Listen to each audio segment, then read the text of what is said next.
हैवानियत के खिलाफ इंसान की एक ऐसी नजीर जिसने पूरे देश को संदेश दिया है कि मासूमों से दरिंदगी करने वालों का अंजाम सिर्फ और सिर्फ मौत है। महाराष्ट्र के पुणे की एक विशेष अदालत ने महज 59 दिनों के भीतर, जी हाँ, सिर्फ 2 महीने से भी कम समय में वो ऐतिहासिक फैसला सुनाया है जिसकी मांग पूरा देश कर रहा था। कोर्ट ने 4 साल की मासूम बच्ची के साथ हैवानियत करने वाले 65 साल के बुजुर्ग कलयुगी राक्षस भीमराव कांबले को फांसी की सजा सुनाई है। कोर्ट ने इस केस को रेयरेस्ट ऑफ रेयर यानी दुर्लभ से भी दुर्लभतम माना है। बता दें कि 1 मई 2026 को पुणे के नसरापुर गांव में भीमराव कांबले ने 4 साल की बच्ची को कुछ खाने का सामान देकर और बछड़ा दिखाने के बहाने बाड़े में ले जाकर उसके साथ दरिंदगी की थी।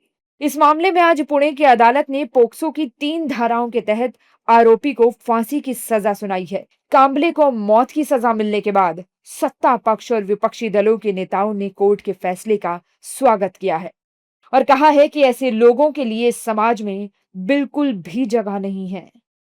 नसरापुर मामले में कोर्ट ने जो सुनवाई दी है उसका हम स्वागत करते हैं। ये आदमी जिंदा रहने लायक नहीं है और इसको फांसी की सज़ा होनी चाहिए।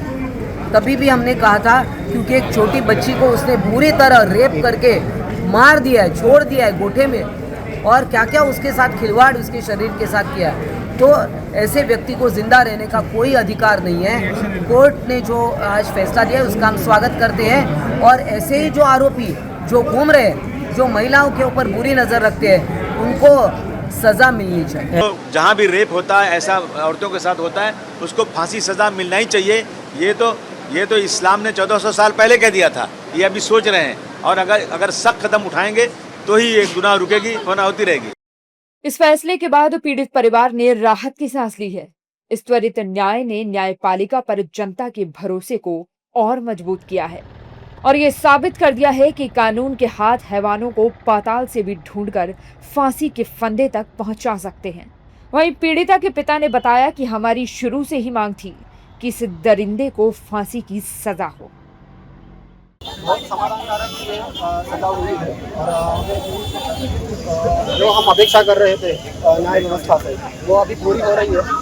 वो तब तक पूरी होगी जब कुछ फांसी की अंमलबजावनी होगी और बहुत ज़्यादा हमको समाधान है। पहले दिन से पूरे समाज से फांसी की मांगनी हो रही है और इस चीज़ से हम बहुत समाधान है। लैंडमार्क और हिस्टोरिकल जजमेंट आ चुका है। कोर्ट ने इसमें आज एक्यूज को, जो प्रोसिक्यूशन ने एक्यूज के अगेंस्ट चार्ज प्रूव किया है, इस चार्ज में 3 धाराएं ऐसी है जिसमें डेथ पनिशमेंट की भी प्रिस्क्राइब पनिशमेंट है। वो तीनों में एक्यूज को डेथ पेनल्टी दिया है। कोर्ट ने ऑब्जर्व किया है कि ये लस्ट का थ्रस्ट था, इसका मोटिव लस्ट का था। एक माइनर बच्ची के साथ इसलिए ये अत्याचार किया है, इवन उसके डेथ के बाद भी अत्याचार किया गया है उस पर।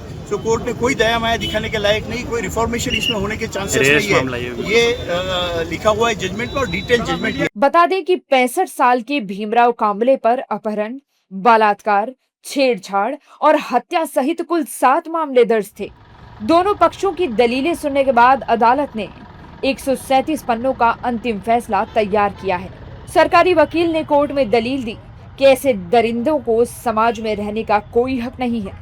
फास्ट ट्रैक कोर्ट ने भी मामले की संवेदनशीलता को समझा और बिना वक्त गवाए 59 दिनों में गवाहों और सबूतों के आधार पर दोषी को मुकद्दर की मौत दे दी। हम आपको बताते हैं कि उस दिन क्या हुआ था। ये घटना 1 मई को शाम 3 बजे से 4 बजे के बीच हुई थी। आरोप है कि दोषी कांबले पुणे जिले के नसरापुर गांव में बच्ची को खाने की चीजें दिलाने और बछड़ा दिखाने का झांसा देकर अपने साथ ले गया था। वह उसे मवेशियों के बाड़े के पास एक शेड में ले गया, जहां उसने बच्ची का यौन शोषण किया और फिर बच्ची की बेरहमी से हत्या कर दी थी। पोस्टमार्टम की रिपोर्ट में मृत बच्ची के शरीर पर 18 चोटों के निशान पाए गए थे। वहीं आरोपी पर बच्ची के साथ 39 मिनट तक दरिंदगी करने का भी आरोप लगा था, जिसके बाद परिजनों ने न्याय की गुहार लगाई और आरोपी को फांसी की सजा देने की मांग की। मामले में कार्रवाई के दौरान 26 जून को पुणे की विशेष अदालत ने भीमराव कांबले को दोषी करार दिया और आज अदालत ने कांबले को दोषी करार देते हुए मौत की सजा सुनाई।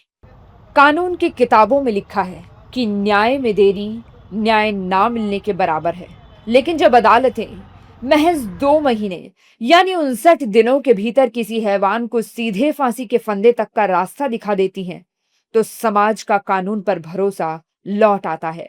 पुणे की फास्ट ट्रैक कोर्ट ने 4 साल की मासूम बच्ची के साथ दरिंदगी और उसकी हत्या करने वाले आरोपी को सजाए मौत सुनाकर एक मिसाल तो कायम की है। लेकिन यह त्वरित न्याय हमें खुश होने से ज्यादा सोचने पर मजबूर करता है। ये कोई पहली घटना नहीं है। जब भी ऐसी कोई वारदात होती है तो लोग चंद दिनों के लिए मोमबत्तियां जलाते हैं, आक्रोश जताते हैं और फिर सो जाते हैं। ये कहानी सिर्फ एक अदालती फैसले की नहीं है, बल्कि समाज के गिरते मानसिक स्तर, न्याय व्यवस्था की इच्छा शक्ति और हमारी सामूहिक जिम्मेदारी का एक बड़ा आईना है।